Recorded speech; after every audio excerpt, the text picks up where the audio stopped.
I didn't expect anything grand. I never asked for jewels or dinners or speeches. I just hoped he'd remember me in a way that felt like love.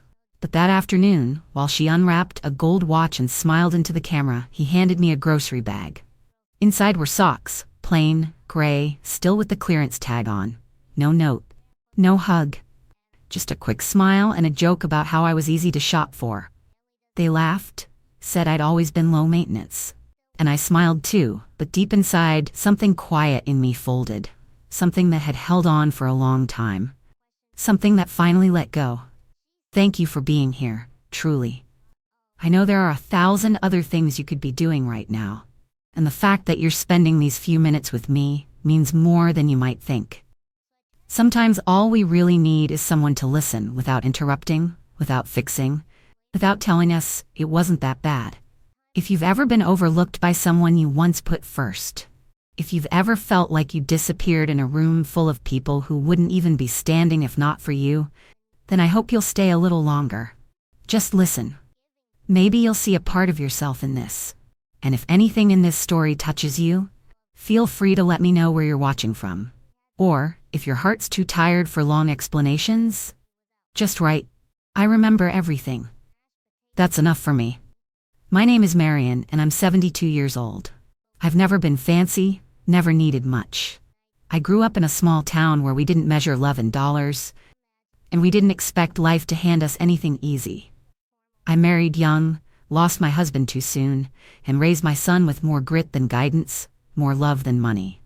I worked nights at the packaging plant, clocked in when the world was sleeping, and came home smelling like cardboard and tired prayers. I'd iron his school shirt before laying down for a nap, then pack his lunch with one hand while holding my coffee in the other. There were months when I had to choose between keeping the lights on and filling the fridge, but I always found a way to do both, just never for myself. When he got accepted into college, I cried in the bathroom so he wouldn't see. Not because I was sad, but because the years I gave had finally built him a bridge, and he didn't even know how far I'd swum just to place the first stone. I didn't raise him to give me gold, or to drape me in silk, or to show me off. I raised him to be good, to say thank you when someone made a sacrifice, and to show up for the people who never stopped showing up for him. He used to be that boy. He really did. When he was little, he'd sit beside me on the floor with a broken crayon and draw stick figures of us holding hands. He'd say, "It's just you and me, Mom, always." And for a long time that was enough, but time has a way of changing people, especially when the wrong kind of love starts whispering in their ear. He met Brianna at a company party. She had the kind of smile that made you feel like you owed her something before she even spoke. Polished, perfect, always filming. Every moment a performance, every holiday a stage. At first, I was just happy he had someone. But slowly, things shifted. Conversations got shorter. Invitations got later. Her mother started showing up in all the photos, while I started getting cropped out. And I told myself not to take it to heart. I told myself they were just busy. But busy doesn't forget your name on Mother's Day. Busy doesn't hand you socks while filming someone else unwrap a Rolex. Busy doesn't look through you like you were never the one who stayed when no one else did. That morning, I woke up earlier than usual. Not out of obligation, but out of something soft and eager that still lived in me. I set the table with the good dishes, the ones I only take out when I want the house to feel a little warmer, a little more whole. I cooked his favorite roast, the one I used to make when he came home from college for the weekend, back when he'd kiss my cheek and tell me it smelled like love in here. I even wore my blue cardigan, the one with the pearl buttons, because I wanted to look nice in case they decided to take pictures. I moved slower now, but I still moved with care. Everything I did that morning was done with love wrapped inside muscle memory. They arrived late, like always. No apology, just noise. The front door opened with a burst of perfume and laughter, the kind that made it clear they'd already celebrated somewhere else. Brianna breezed past me like the room was already hers. Tom followed, smiling too big, holding a gold-wrapped box with a bow that looked like it belonged in a magazine. Her mother stood waiting, hands out, camera rolling. He handed her the box gently, like he was placing treasure into royalty's hands. She opened it slowly, as if she already knew what was inside. And when the lid lifted, there it was, a Rolex. Sleek, shining, expensive. Everyone gasped. She squealed. Brianna clapped. Tom kissed her temple. Flashbulbs went off. I stood there, holding a plate of bread I'd just pulled from the oven, smiling like I wasn't watching myself become invisible in my own kitchen. After the hugging and photos died down, Tom turned to me almost as an afterthought. He reached into a plastic bag, one of those thin ones from the grocery store, crumpled at the corners. He pulled out a pair of gray socks. No tag removed, no wrapping, just socks. He held them out, still talking to someone else. "Here, Mom. You're easy. You always said you were low maintenance." They all laughed. Even Brianna's mother, with the Rolex already catching light from the window, chuckled like it was some harmless joke. I smiled too, because that's what I've learned to do over the years. Smile, even when it stings. Smile, even when the moment slips a little blade beneath the rib. But something inside me folded that day. Not in anger, not in outrage, just quietly. The kind of folding that happens when something's been creased one too many times. I didn't say anything. I just set the bread down, adjusted my cardigan, and sat in the chair closest to the wall, so I could be near, but not in the way. So I could be there, but not in the frame. They didn't know what I'd given up to raise him, or maybe they just never thought to ask. And maybe that's what hurt most. Not the socks, not the laughter, not even the way he looked at her mother, like she was the woman who'd carried him through the hardest years of his life. What broke something in me was the realization that my sacrifices had been so quiet, so consistent, that they'd become invisible. I suppose when you do everything without complaint, people forget it cost you something. I remember the night I sold my engagement ring, the one his father gave me when we had nothing but hope and a rented room. He was in middle school, his teeth coming in crooked, and the insurance barely covered a fraction of the braces. I took the ring to a pawn shop 2 towns over, handed it to a man who didn't even look me in the eye, and used the cash to pay the orthodontist in full. He never knew. I told him I lost the ring while gardening. He cried for me. I told him not to worry. That his smile mattered more. There was a time when I skipped dinner for 3 months straight, telling him I wasn't hungry, that I'd already eaten at work, just so I could stretch one bag of groceries a little longer. I'd stand by the stove while he ate, pretending I was just cleaning up. I'd wash dishes I didn't need to wash, just to hide the way my hands trembled from hunger. And he'd tell me how good the food was, licking his fingers like it was the best meal in the world. That made it worth it. Back then, love was louder than the growl in my stomach. One winter, when rent and repairs collided and my hours got cut, I slept in my car for a week so I could keep the heat on in the house. I'd park 2 blocks away, curl up in the back seat under a coat, and cry quietly until my body gave in. In the morning, I'd sneak back in before he woke up, boil water for oatmeal, and smile like everything was just fine. He never noticed. That was the point. So no, it wasn't about the Rolex. It was about sitting in the same room as my son and realizing that I'd become background noise in a life I helped build. It was about being forgotten by the one I remembered every time I tightened my belt so he could have seconds. That day, I didn't break with a scream. I didn't break with a fight. I broke the way old paper does, quiet, soft, crumbling in the corners after years of being folded too many times. And the worst part is, no one noticed, because I didn't let them see. Because I'd taught myself too well how to stay quiet. That night, after the dishes were done and the house fell quiet, I sat at the kitchen table long after they had gone. The roast was still sitting in the pan, untouched. The rolls cold, the wine half sipped. I could hear the hum of the refrigerator and the soft ticking of the old clock on the wall, the one that used to chime louder when this house was full of life. I sat there staring at the socks on the counter, still in their plastic, folded like a joke waiting for a laugh. I didn't cry. I didn't rage. I just sat, and for the first time in a long while, I started thinking not about what I had given, but about what I had left. The next morning, I put on my coat, buttoned it all the way up to the top, and walked down to the bank. I hadn't opened that safe deposit box in years. The woman behind the counter greeted me kindly, didn't ask questions, just handed me the key, and escorted me to the small, silent room tucked at the back, where the walls held more secrets than most people ever hear aloud. I turned the key and pulled the box out with both hands, my fingers trembling just a little. Not from weakness, but from something older than strength: clarity. Inside were three things. First, the trust fund agreement. The one his father and I signed when Tom was still in college. It outlined everything his father had worked for: the land, the accounts, the life insurance. I was named trustee, sole authority, full control.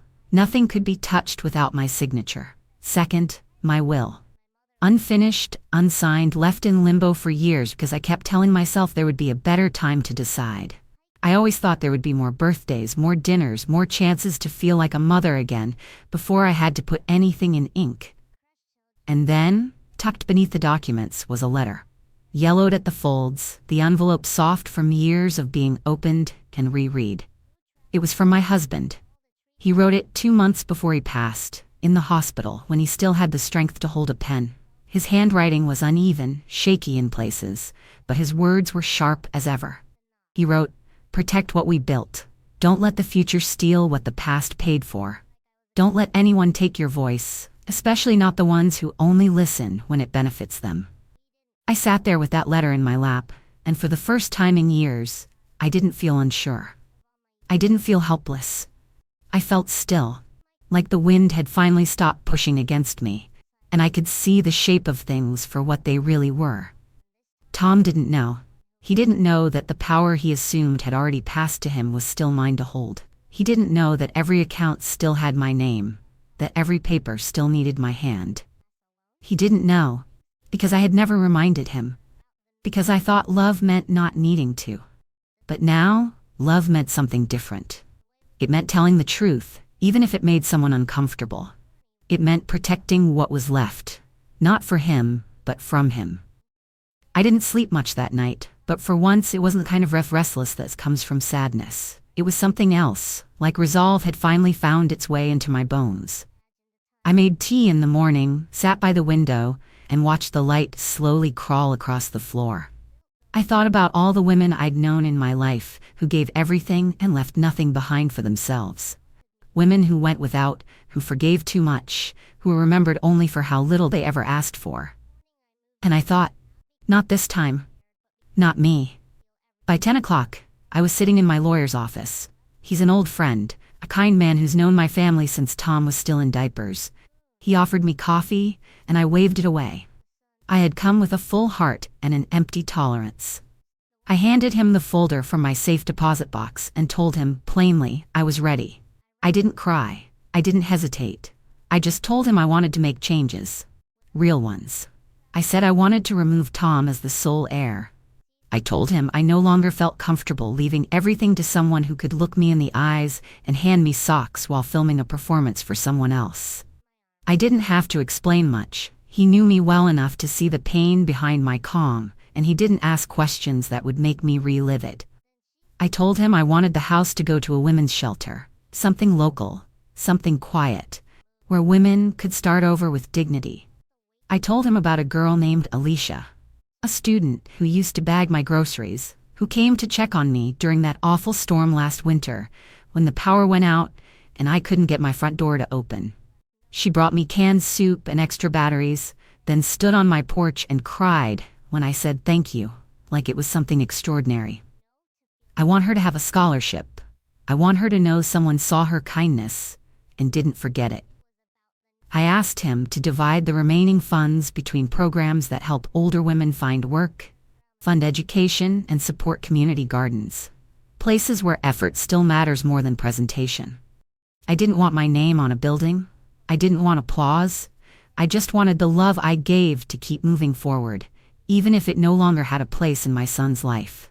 He looked at me over the edge of his glasses and asked if I was sure. I said I'd never been more sure of anything. That was the day I chose legacy over blood. That was the day I stopped waiting for my own child to return to me and started giving to the people who already had. It wasn't revenge. It wasn't even about teaching a lesson. It was about closing the door gently, finally, and turning towards something that felt like peace. I decided to host a dinner, just a quiet one. Nothing extravagant, just a few seats at the table and a good meal to hold us together, at least for an evening. I called it a thank you dinner, though I left the reason vague. I told them it was just to celebrate being together, to catch up before summer started moving too fast again. They said they'd come, and I could hear the hesitation in Brianna's voice, but curiosity always gets the better of people who think they're owed something. I spent the whole morning preparing, not out of excitement, but with a strange calm that settled over me like a warm shawl. I made everything from scratch, just as I always had. The roast was seasoned the way Tom liked it. The cornbread was soft in the middle with a little crunch around the edges, and the pie on the windowsill carried the smell of cinnamon all the way to the sidewalk. I set the table with the same dishes they ate from as children, the ones with tiny cracks that held stories no one remembered but me. When they arrived, they looked around like they were stepping into something familiar but forgotten. Tom smiled, tight and distracted. Brianna walked in, already holding her phone, glancing at the light like she was searching for the best angle. Her mother didn't come this time. Maybe she sensed something. Maybe she just had better places to be. Either way, it was fine with me. Dinner was pleasant on the surface. They complimented the food, asked a few polite questions, showed me a photo of their dog in a Halloween costume. But beneath it all, there was a different kind of tension. The kind that comes when someone feels something shifting but hasn't yet figured out how to stop it. I let them talk. I listened. I refilled their glasses. And when the plates were cleared and the dessert had been sliced, I stood up. I didn't raise my voice. I didn't clink the glass for attention. I just stood, gently resting my hand on the back of my chair, and said, "To new beginnings. I've finalized my will. Everything is taken care of." For a second, the room didn't move. Then Tom froze mid-sip. Brianna, who had just taken a small bite of pie, stopped chewing, her fork still in mid-air. She reached for her wine a little too quickly and ended up coughing into her napkin. Tom cleared his throat, asked what I meant, and I smiled. Not wide. Not smug. Just enough. I said, "Just wanted you both to know that I've made all the necessary arrangements, so no one's left guessing later on." That was all. I didn't give details. I didn't need to. I let the silence do the rest of the speaking. I let the weight of their own assumptions settle into the room like dust, soft and slow, and too late to clean. They didn't ask questions that night, though I saw them exchange looks more than once, their eyes darting across the table like they were trying to read something I hadn't said out loud. But I'd said enough, and for once, I watched them sit in the quiet I used to fill. It was their turn to wonder. It didn't take long. Just 3 days. That's all it took for the silence to catch up with him. 3 days after the dinner, I was sweeping the kitchen floor when my phone buzzed on the counter. I glanced at it, expecting maybe a message from the neighbor or a reminder from the pharmacy, but instead I saw his name. One missed call, then another, then another. 20 times that day he called. One after the other, like a man chasing a door that was slowly closing and suddenly realizing it was the only way back in. I didn't answer. I didn't even move to pick it up. I stood there, holding the broom with both hands, listening to the soft buzz of the phone, like it was a song I already knew the ending to. It didn't make me angry. It didn't make me sad. It just made things clear. Something had finally shaken loose in him, and it wasn't guilt. It was fear. Fear that what he had assumed would always be his was no longer waiting in the dark with the lights on. A voicemail came through in the late afternoon. I let it sit for a while, then tapped to listen. The speaker low, the air still. His voice cracked halfway through the first sentence. "Mom, please don't do this. I was gonna make it up to you. I didn't mean anything by it. I didn't think." And that's when he stopped himself. Because that was the truth, right there. He didn't think. Not about me. Not about the years I folded myself small so he could grow tall. Not about the sacrifices I didn't put in writing because I thought they were written in his heart instead. He didn't think. Because somewhere along the way, he mistook quiet for unimportant. He mistook love that didn't ask for attention as love that didn't need it. He mistook a mother's steadiness for something that would always be there, no matter how carelessly it was treated. And now, here he was, scrambling to rewind what had already been signed, sealed, and stored in a file drawer with my initials and the lawyer's witness. I didn't return the call. I didn't text. I didn't rush to explain myself or soften the blow. Because the truth was, he had already made it up to me, just not in the way he thought. He made it clear where I stood. He made it plain what I meant. He showed me exactly what I was worth when he held out that plastic bag with socks and laughter and the careless belief that I'd always just be grateful to be remembered at all. And that was enough for me. That voicemail, that string of missed calls, they weren't an apology. They were an echo of all the moments he didn't notice me. Of all the times I sat quietly, giving everything I had, while he gave the best of himself to someone else. So I let the phone keep ringing. And I let it ring for every dinner I sat through unnoticed, for every card I never received, for every ounce of love that went unanswered. I let it ring, and then I set it down, because I didn't need to answer. I already had. When I chose to give the life I built to those who saw me. It was late afternoon when I heard the knock. Not the kind of knock people use when they're full of confidence, but the kind that's unsure, like the hand behind it had to gather the courage to touch the door. I didn't rush. I wiped my hands, smoothed the front of my blouse, and walked to the entryway, knowing before I opened it who it would be. When I turned the knob and pulled the door back, there he was, standing alone on my porch. No Brianna in sight, no phone in hand, no bright smile or polished charm. Just him. My son. But not the man I'd watched become distant. Not the voice that laughed while someone else unwrapped a gold box in my living room. No, in that moment, he looked like the boy I used to walk to school. The boy who once slipped handmade cards under my pillow with crayon hearts and uneven letters. But I wasn't the same mother anymore. He didn't speak right away. Just looked at me like he wasn't sure I'd let him in. I didn't smile. I didn't frown either. I simply stepped back, just enough to let him pass, and he walked inside slowly, like the house had changed, or maybe like he had. He sat down at the kitchen table, the same spot where he used to do his homework, where I'd slide him bowls of soup with a kiss on the head. He folded his hands together and stared down at them. His eyes were red. Not from the wind, not from the sun, but from something deeper, something honest. He said my name first, like he forgot how to say Mom. Then he said, "I didn't mean for it to go like this." His voice was small, shaky in a way that reminded me of his first heartbreak, when he came home with a scraped knee and a crumpled note from a girl who changed her mind. But this wasn't a scraped knee. This was the result of years spent not looking back. And now he was here, sitting in front of me, hoping words could rewind what actions had worn thin. I didn't scold him. I didn't remind him of the meals he forgot to thank me for, or the nights I spent alone while he toasted strangers on social media. I didn't raise my voice. I just sat across from him, resting my palms flat on the table, and I said quietly, "Son, love doesn't need a receipt, but you made me feel like a transaction." He opened his mouth to speak, but nothing came out. And in that stillness, I watched the realization settle over him like dust on furniture no one had touched in years. He lowered his eyes again, and the tears came fast, unsteady. He said he was sorry. He said he didn't think it mattered.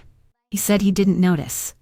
And maybe that was the part that hurt the most, that I had been invisible, not out of cruelty, but out of carelessness. I didn't tell him everything I'd done with the estate. I didn't list the changes I'd made, or the reasons why. I didn't mention the voicemail, or the calls, or the way he used to hand me things like I should be grateful to still be in the room. I just told him that sometimes the most painful part of being forgotten is realizing it took nothing for someone to do it. I told him I still loved him. But love without respect becomes something hollow, something too thin to hold a person together. We sat there a while longer, not as mother and son, not as enemies, but as people who had lost something between them and didn't know if they could find it again. And when he stood to leave, I walked him to the door, not because I wanted him to go, but because I needed him to carry the weight of goodbye without expecting the comfort of being forgiven too quickly. I watched him walk down the steps, shoulders heavy, and I didn't call after him. I just closed the door softly, the same way you close a chapter. With care, but with finality. The morning after he left, I woke up before the sun. I didn't do it on purpose. My body just knew it needed the stillness before the world got loud again. I got up, boiled the kettle, poured myself a cup of coffee, and carried it outside, letting the steam rise against the cool air. I sat in the old wooden chair I've had since he was little, the one with the scratch along the arm from when he tried to carve his initials into it with a butter knife. I used to scold him for things like that. Now I trace those letters with my fingers like they're old photos I never want to forget. The sky was pale, soft blue streaked with the first hints of gold, and the quiet wrapped around me like something sacred. I didn't feel triumphant. I didn't feel bitter. I just felt still. For the first time in a long while, I didn't wonder whether he'd call. I didn't check my phone, didn't wait for a message or an apology or a sign. There was a kind of peace in not needing anything back. Sometimes, peace doesn't look like fireworks or freedom. Sometimes, it's just knowing you finally chose yourself. Even when it hurt. Even when you wish you didn't have to. I started doing small things that made me feel like me again. I walked to the library and signed up to volunteer, offering to help with the adult literacy program on Tuesday afternoons. I hadn't taught anyone in years, not since those days I used to help neighbors study for their GEDs around my kitchen table with flashcards and coffee. But when I stepped back into that little classroom and saw the eyes of women who wanted to learn to read bedtime stories to their grandchildren or fill out a job application without shame, something in me stood up tall again. They listened, not out of obligation, but because they wanted to. They saw me, not as a placeholder in their story, but as someone with something worth giving. And I gave. Willingly. Joyfully. The afternoons I spent there filled something in me that no holiday or bouquet ever could. There's something about giving to people who value your time that makes the air feel different. I'd come home with a little more color in my cheeks, a little more strength in my spine. I'd make myself dinner, eat every bite, and sit in the quiet, not because I was alone, but because I was content. I began noticing things again, the way the light hit the curtains around 4 in the afternoon, the way the kettle whistled just before it boiled, the way the birds returned to the feeder, like they never once judged who did or didn't show up the day before. I no longer looked over my shoulder wondering if I'd done the right thing. I had. I just knew. And there's a freedom in knowing. Not the loud kind that demands recognition, but the kind that lets you breathe deeper, sleep longer, and live softer. I didn't close the door on him with anger. I simply stopped holding it open out of habit. I let the story settle where it wanted to, and I stepped into the pages of something new, not needing applause, not chasing redemption. Just living. Just choosing. And for the first time in a long while, that felt like enough. If you've made it this far with me, thank you. Truly. I don't take it lightly. Someone sitting through a story like this, especially when it's not wrapped up in neat little bows or easy answers. I know what it's like to carry something in silence for years, to wonder if maybe you imagined the hurt, or if expecting to be seen was somehow asking too much. But I want you to hear me clearly. There is nothing selfish about wanting to matter. There is nothing dramatic about wanting your love returned in a way that feels whole. Sometimes we aren't asking for more, we're simply asking for something real. Something that says, I see you. I haven't forgotten. And if you've ever watched someone pour all their affection into someone else while you stood quietly nearby, remembering the days when you were the one who answered every call, dried every tear, stayed up through every night, they may have celebrated the wrong person, but that doesn't mean you weren't the right one. You don't need an audience to be valid. You don't need applause to be worthy. And you sure don't need gold on your wrist to prove you gave love that changed someone's life. So if any part of this story sits with you tonight, if any part of it feels like something you've carried too long alone, I'd be honored to hear from you. Tell me where you're watching from, or if that feels too heavy, just write, I stayed. That's enough. I'll know what you mean. I'll know what it costs to stay in a story that forgets your name and still show up anyway. And if you're watching this by yourself, maybe with the dishes still in the sink or the light off in the next room, know that you're not truly alone. This space is for people like us. Quiet, steady, kind. If this story made you feel a little less invisible, a little more understood, I hope you'll subscribe. Because sometimes all we really need is someone who reminds us that our presence isn't too small. That our stories deserve to be heard, not just remembered. I held on to myself when no one else did. And if you're doing the same, then we already have something in common. Thank you for watching.